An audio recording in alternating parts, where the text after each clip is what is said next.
tinokuchingamidzai kuchechi yeChrist Embassy yepamhepo yatinoita muchishona.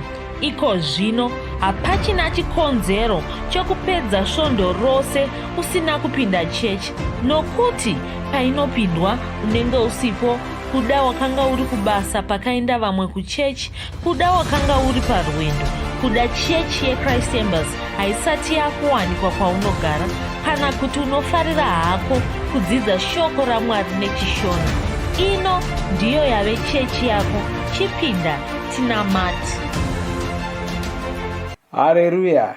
Tinosangana zvekare pamunamato wedu weChrist Embassy watinoita pamhepo muchishona, ndichivimba senguva yose kuti makava nesvondo rakanaka uye makagona kufamba nesu paminamato yese nezvidzidzo zvatinogara tichikutumirai. Ndinovimba kuti muri kuropafadzwa. Ndinoziva kuti muri kuropafadzwa zvikuru uye muri kukura mushoko raMwari, chiwedzera mukudziva nokudzidza shoko raMwari. Haleluya. Ndoda kutenda zvikuru mufudzi Chris vanova ndivo vanoti pamukana iwoyu wokuti tigone kusangana pamwe chete tichinamata saizvozvi tichidzidza shoko raMwari, tichivandudzwa mweya yedu, tichikurudzirwa mweya yedu ichisimbiswa, tichiwana simba rakawanda rakawedzera rokugona kuvimba naMwari. Haleluya. Ndoda kuti makorokoto mwedzi wandira wasvika kumagumo uye takuzopinda mumwedzi wakukadzi, gore riri kufamba sokutaura kwandinogara ndichiita. Asi zvikuru sei mazuva ano muchiona nguva ichifamba kudai, munofanira kurangarira kuti mazuva okudzoka kwaJesu Kristu ari kuswedera, ava pedo uye apedo chose chaizvo chaizvo. Ndo zvinhu zvatakataurirwa, zvatinogara tichitaurirwa, zvatakataurirwa namufudzi Chris, zvinhu zvatinofanira kugara tichirangarira zvikuru sei pamazuva ano, mazuva ekudzoka kwaIshe Jesu Kristu aswedera, adongorera. Haleluya. Saka nechidzidzo pautarira muchidzidzo cherhapsody chezuva ranhasi chinotaura zvinoda kufambirana nemashoko iwayo. Kwanzi ramba uchiita mishando yekururama. Haleluya. Ramba uchiita mabasa ekururama. Ramba uchiita mabasa ekururama. Ndo chidzidzo chatinacho. Vamwe vanoti mishando, vamwe vanoti mabasa. Haleluya. Asi chinhu chakakosha ichocho muna Ruka 10 ndima 13 kwanzi endai munoita mhindu nemari iyi ndichadzoka. Uyu yanga iri nyaya yatakati kupiwa naJesu Kristu, anga ari mashoko atati kupiwa naJesu Kristu emunhu wakanga ari kufamba rwendo, akasiya varanda vake, akasiya avataurira kuti vasare vachishanda vachitarisira kudzoka kwake. Munoona ndo ndinogara ndichitaura kuti munofanira kurangarira. Kuna vamwe vanoti kwanzi makanguri mataura muchiti Jesu vapedo kudzoka, Jesu vapedo kudzoka, asi havasi kudzoka sei? Uye kuti munoziva sei kuti vapedo kudzoka? Asi munoona chakakosha uye chatinofanira kunyatsonzwisisa ndechekuti Jesu pavakatouya kekutanga vanga vari kutozotiudza kuti ndaakuuya, nokuti ndo imwe mifananidzo yavakanga vachitaura iyoyo, vachipa mifananidzo iyoyo senzira yekutaridza chinangwa chokunge vauya. Zvikanzi uyu wakanga ari tenzi wakasiyira varanda vake, zvikanzi shandai ndichadzoka, shandai ndaakudzoka, vachida kutitaurira kuti ndozvo shoko ravanga vari kutisiyira vachiti ndauya mandiona, chisarai muchishanda nokuti ndichadzoka. Haleluya. Kwaendai munoita mhindu nemari ndichadzoka. Kwanzi isu tiri vaKristu tine simba ratakapiwa, iri isimba rekutonga mweya yerima. Tinogona kuidzinga muvanhu, mumaguta, mumamisha, pamwe nemudzinyika. Asi hatifaniri kungoidzinga chete, tinofanira kubva tawedzera mabasa ekururama munzvimbo idzi. Zvisizvo dambudziko racho ringasazopera. Haleluya. Tine zvinhu zviviri zvatinoona ipapapo. unoona chidzidzo cherapsodi chimwe nechimwe chinouya chine zvidzidzo zvakawanda. Ndo chimwe chandinofanira kunyatsonzwisisa, chinouya chine zvidzidzo zvakawanda. Saka uchitochitarira pachakamira ipapo unenge uchitokwanisa kudzidza zvinhu zvakawanda. Chokutanga chatiri kudzidziswa ipapo ndechekuti kwanzi sevaKristu tine simba rekudzinga mweya yetsvina. Kuna vamwe vasingazivi izvozvo. Kuna vamwe vanofunga kuti vanozviziva asi kurarama kwavo hakutaridzi, hakuiti havararami sevanhu vanoziva nokunzwisisa izvozvo. Unofanira kunzwisisa kuti une simba rakadarika raSatani, une simba nokuti kana uchigona kudzinga chinhu kureva une simba rakawanda kudarika chinhu ichocho chauri kudzinga. Saka une simba rokudzinga Satani, rokudzinga mweya yakaipa. Mweya yakaipa ingauya ingada kuisa zvirwere muviri mako, une simba rokudzinga zvirwere izvozvo. Ingada kukanganisa nokunyonganisa zvinhu mumba mako, unogona kudzinga zvinhu zvose izvozvo. Une simba rokudzinga zvinhu zvose izvozvo. Haleluya. Saka ndo chimwe chinhu chikuru chatinotaridzwa. Asi kwanzi patinodzinga mweya iyi mudzinyika nokudii, hatifaniri kungogumira ipapo, tinofanira kuchiwedzera mabasa ekururama munzvimbo idzi. Kwai zvisizvo dambudziko racho ringazopera. Regai tiendere mberi tione kuti mufudzi Kristu vanozvitsanangura vachiti kudii. Kwai izvi ndizvo zvakataura Jesu. Tinoverenga mashoko avo muna Mateo 12:43 kusvika 45. Vakati, chinzwai zvinoita mweya wetsvina. Mweya uyu ungadzingwa mumunhu, unobva waenda kunzvimbo dzakaoma, unonodzungaira uriko, unenge uchitsvaka zororo asi hauriwani. Mweya uyu unozodzoka, unouya zvekare kumunhu uya, nokuti ndiko kwakanga kuri kumba kwawo.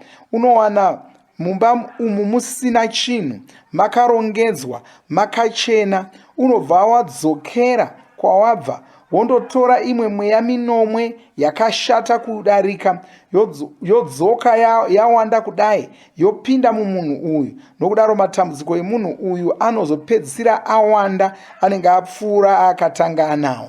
Kwanzi kana mweya wetsvina ukanga wadzingwa ukaenda, ukadzoka ukawana pasina chatora nzvimbo yawo, unonotora imwe mweya minomwe yakashata kudarika iyoyo, youya yamisere yochigara imomomo. Kwai munhu uya opedzisira ane dambudziko rakakura kudarika raatanga anaro. Haleluya. Kureva kuti panodzingwa mweya yetsvina iyaya, panofanira kusara paine chimwe chinhu chinoiswa munzvimbo iyoyo, kuti kana mweya wetsvina uya ukadzoka usawana pasina chinhu. Ukaona pasina chinhu saizvozvo, unobva watowana mukana wokudzoka. Kwai munhu uyu aisafanira kusiyiwa asina chiri maari. Aifanira kubva atanga kupiwa shoko raMwari. Ndiro raaifanira kutanga kudzidza, achigara pfungwa dzake dziri pariri. Izvi ndizvo zvinoitika mumaguta kana munyika. Tingadzinga mweya yetsvina kubva munzvimbo idzi, tinofanira kubva tatanga kuparidza ruponeso munzvimbo idzi, tichidzizadza neshoko raMwari. Saka kwanzi patinenge tichinamata paya, tichinyengeterera kuda mhuri, tichinyengeterera kuda maguta, nyika, tichidzinga mweya yetsvina, tichidzinga Satani, tichidzinga mabasa yakaipa, tinofanira kubva taenda kunzvimbo idzodzo, toendesa shoko raMwari. Ndo pamwe panobatsira bhuku rakaita serapsodi. Bhuku rakaita serapsodi rinokubatsira pakuita zvinhu zvakadaro, nokuti chako kungoenda wotanga kunopa vanhu bhuku iro, rinoparidza roga. Tinoti mutumwa weruponeso. Mutumwa anosvitsa ruponeso kuvanhu, kunzvimbo. Wanyengeterera nzvimbo, wanyengeterera dunhu rako, wanyengeterera musha wako, wanyengeterera guta rako, chienda nebhuku rerapsodi worotanga kupa vanhu kunzvimbo idzodzo. Kudai guta, chienda unopa vakuru veguta bhuku iro rerapsodi. Chienda unopa vanhu vari muguta imomo bhuku rerapsodi. Chienda utange kufambisa rapsodi riya uchiriendesa kunzvimbo dzakasiyana siyana. Haleluya. Chero ukawana ari maviri mabhuku, 5, 10, tanga kuita chimwe chinhu chokuisa shoko raMwari munzvimbo iyoyo. Haleluya. Kwai ndokuti mweya yaya wadzinga yaya, painodzoka inowana nzvimbo yaya yagarwa, nzvimbo yaya yava neshoko raMwari. Uye nyangwe munhu madzinga, munhu aponeswa, madzinga mweya wetsvina maari, aponeswa, chiregai kumusiya akadaro. Chimuteverai, chimupai shoko raMwari, chimudzidzisai kuverenga rhapsody, chimudzidzisai kunamata, chimudzidzisai kuuya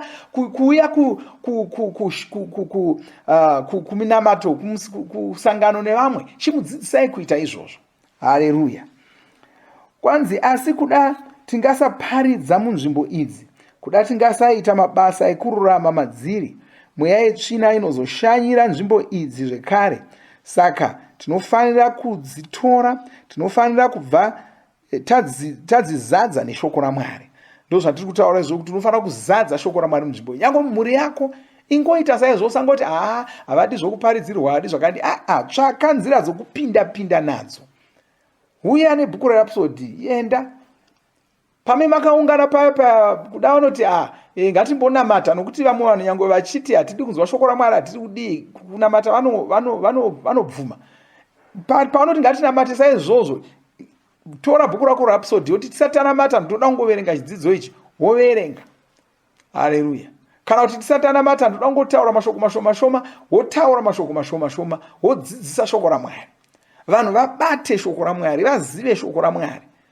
Shoko ngarivemo. Haleluya. Shoko ngarivemo. Chero mwana kuda uri kurera mwana, une mwana ari kukura, usangotsvaka kubvisa upenzi maari. Isa shoko raMwari, isa chimwe chinhu. Usangomutsiura, mupe shoko raMwari, muudze zvinofanira kuitwa. Muendese kushoko raMwari, mudzidzise kunamata, mudzidzise kuenda kuchechi, mudzidzise kuverenga shoko raMwari, mudzidzise kudzidza shoko raMwari. Mutengere bhaibheri, mutengere marhapsody. Tine marhapsody akawanda evana vadiki, echi, zvese izvozvo. Shoko raMwari mumunhu. Haleluya. Kwai tinofanira kuramba tichinyengeterera nzvimbo idzi, ndiko kuti mweya yetsvina isagona kugadzikana madziri. Tinofanira kuramba tichishanda, ngatishande kusvika Jesu vadzoka. Ndizvo zvavakarayira. Izvi ndizvo zvataona mundima yatavhura nayo. Saka tinofanira kuramba tichiparidza, tinofanira kunyengeterera mweya yevanhu, tinofanira kuwedzera kuita mabasa ekururama. Mwari ngavarumbidzwe. Haleluya. Nguva yasara yavashoma, ngatiwedzerei kuita mabasa ekururama. Ngatiwedzerei kuparidza ruponeso. Ngatiwedzerei kufambisa ruponeso. Tiendese mabhuku erhapsody kunzvimbo dzakasiyana-siyana. Tiudze vanhu pamusoro pezvaJesu. Nyaya dzako dzinofanira kunge dziri dzaJesu. Nyange kubasa ikoko usangonyengeterera kubasa ikoko, unonyengetera woenda woendesa shoko raMwari. Haleluya. Ndaonesa shoko raMwari. Woisa marhapsody panosvikira vanhu. Vasvike vachiwana marhapsody.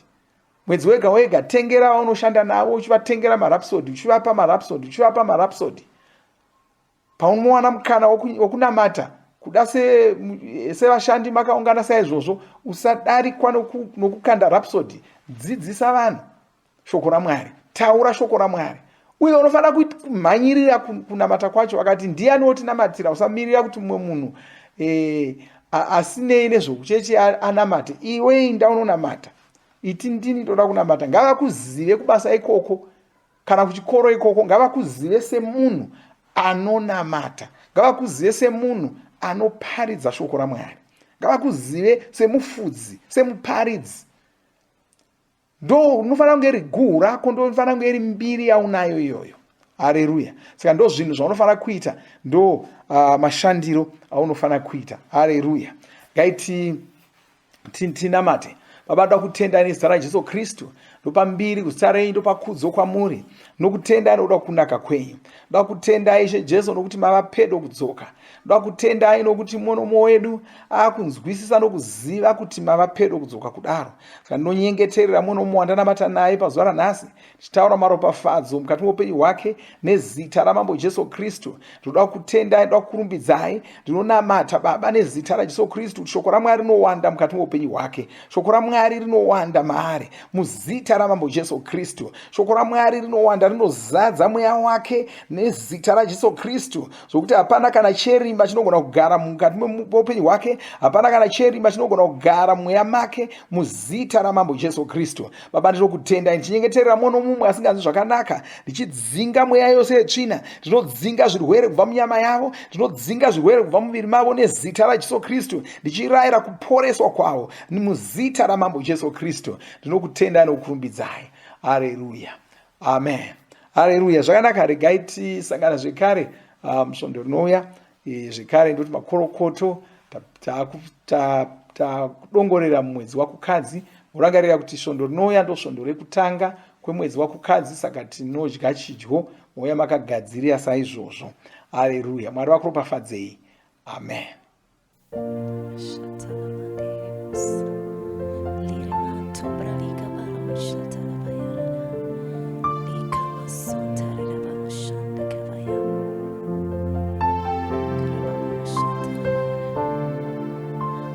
Zvose zvamanditira Ishe ndinotenda, mandita mukundi, hapana chandinotya, kundipa mufaro, kundipa rugare.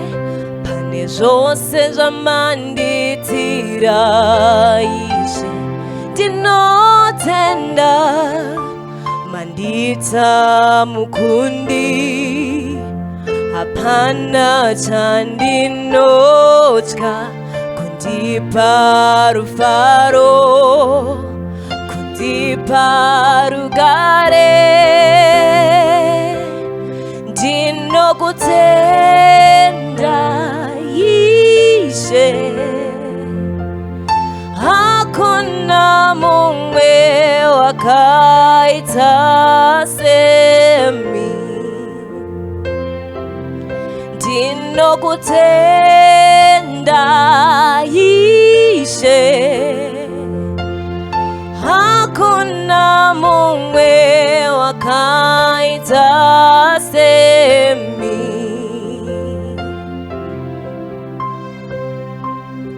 Rudo rwenyu haruperi, munondikonera nguva dzose. Rudo rwenyu haruperi, munondikonera nguva dzose. Rudo rwenyu haruperi, munondikonera nguva dzose.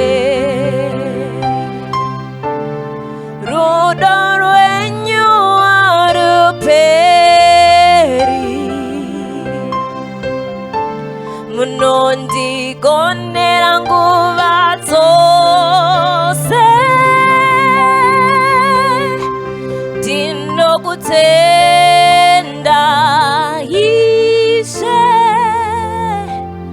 hakuna mumwe wakaita semi. Ndinokutenda Ishe, hakuna mumwe wakaita semi. Ndinokutenda Ishe, hakuna mumwe wakaita semi. Oh, hallelujah. Rhapsody of Realities, svondo 30 Ndira 2022. Chidzidzo chedu chinoti ramba uchiita mabasa ekururama. Shoko redu tinoriwana kubva kuna Ruka 19:13 inoti, endai munoita mhindu nemari iyi, ndichadzoka. Isu tiri vaKristu tine simba ratakapiwa. Iri isimba rokutonga mweya yerima. Tinogona kuidzinga muvanhu, mumaguta, mumamisha pamwe nemudzinyika. Asi hatifaniri kungoidzinga chete. Tinofanira kubva tawedzera mabasa ekururama munzvimbo idzi. Zvisizvo dambudziko racho ringasazopera. Izvi ndizvakataura Jesu. Tinoverenga mashoko avo muna Matiyo 12:43 kusvika 45. Vakati, chinzwai zvinoita mweya wetsvina. Mweya uyu ungadzingwa mumunhu, unobva waenda kunzvimbo dzakaoma, unodzungaira uriko, unenge uchitsvaka zororo, asi hauri wani. Mweya uyu unozodzoka, unouya zvekare mumunhu uya, nokuti ndiko kwakanga kuri kumba kwawo. Unowana mumba umu musina chinhu, makarongedzwa, makachena. Unobva wadzokera kwawabva, wondotora imwe mweya minomwe yakashata kuudarika, yodzoka yawanda kudai, yopinda mumunhu uyu. Nokudaro matambudziko emunhu uyu anopedzisira awanda, anenge apfuura aakatanga nawo. Munhu uyu aisafanira kusiyiwa asina chiri maari. Aifanira kubva atanga kupiwa shoko raMwari, ndiro raaifanira kutanga kudzidza, achigara pfungwa dzake dziri pariri. Izvi ndizvovo zvinoitika mumaguta kana munyika. Tingadzinga mweya yetsvina kubva munzvimbo idzi. Tinofanira kubva tatanga kuparidza ruponeso munzvimbo idzi, tichidzizadza neshoko raMwari. Asi kuda tingasaparidza munzvimbo idzi, kuda tingasaita mabasa ekururama madziri, mweya yetsvina inozoshanyira nzvimbo idzi zvekare. Saka tinofanira kudzitora, tinofanira kubva tazizadza shoko raMwari. Tinofanirawo kuramba tichinyengeterera nzvimbo idzi, ndiko kuti mweya yetsvina isagona kugadzikana madziri. Tinofanira kuramba tichishanda, ngatishande kusvikira Jesu vadzoka. Ndizvo zvavakarayira. Izvi ndizvo tavaona mundima yatavhura nayo. Saka tinofanira kuramba tichiparidza, tinofanira kunyengeterera mweya yevanhu, tinofanira kuwedzera kuita mabasa ekururama. Mwari ngavarumbidzwe. Pupura uchiti, ndinokutendai Ishe, makaita kuti ndigone kunzwisisa shoko renyu. Ndimi muri kuita kuti ndisimbirire kuvimba naMwari. Ndimi makandipa simba rekutonga mweya wetsvina, ndichiita kuti zvamunoda imi zviitike panyika. Nyika dziripo kukukudzai saMwari. Mbiri yenyu inofanira kuonekwa madziri. Saka simba raSatani rinoparadzwa, ruponeso runoparidzwa pasi rose. Hapana chingakonesa kuparidzwa kwarwo. Muzita raJesu. Ameni. Dzimwe ndima dzinotsigira chidzidzo chanhasi. Matiyo 24:14, Mariko 16:15. Tinovimba makomborerwa nemunamato wesvondo rino. Kana manga musati mazvarwa patsva, namatai mumashure mangu, muchidudza, muchirevesa.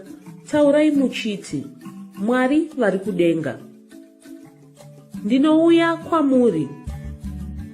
Ndinokoka Jesu kuti vapinde mumwoyo mangu. Ndinokumbira kuti Jesu vatonge upenyu hwangu. Ndinopupura kuti Jesu ndivo vava Ishe wangu. Saka ndinogamuchira upenyu usingaperi mumweya mangu.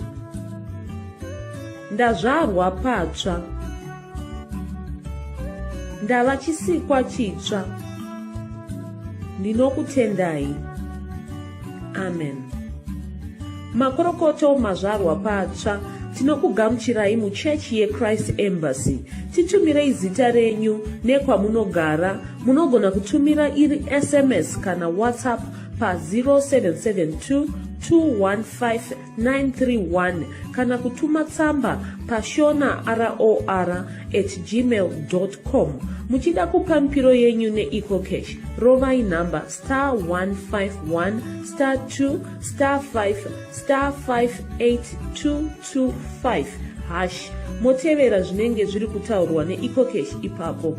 Kana muine nhare dzemazuva ano munogona kushandisa KingsPay kupamhiro yenyu. Shandisai kodhi inoti TNIOG nemavara makuru. Tinoda kukuzivisai zvinotevera. Tinokurudzira kuti musadarikwe nezvidzidzo zveRhapsody. Zvidzidzei kuti shoko riwande mamuri mugone kumirisana nezvinhu zvinonetsa muupenyu. Tinodavo kuzivisa vane nhare dzeEconet kuti *205# mava kugona kuwana Rhapsody panhare dzenyu kunyangwe musina WhatsApp. Rovai nhare idzi muwane Rhapsody panhare dzenyu zuva rimwe nerimwe. Munorova *205# mosarudza daily devotional. Subscribe. Shona Rhapsody muchishona.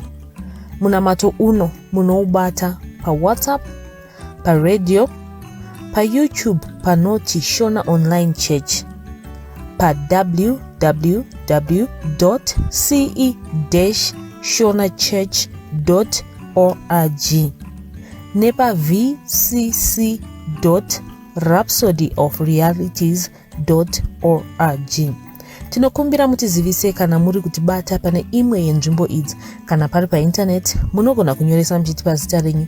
Kana pari pa WhatsApp tinyorerei tigopota tichikutumirai zvimwe zvidzidzo, kana kutitumira SMS pa 0772 166 928. Ivai nesvondo rakanaka.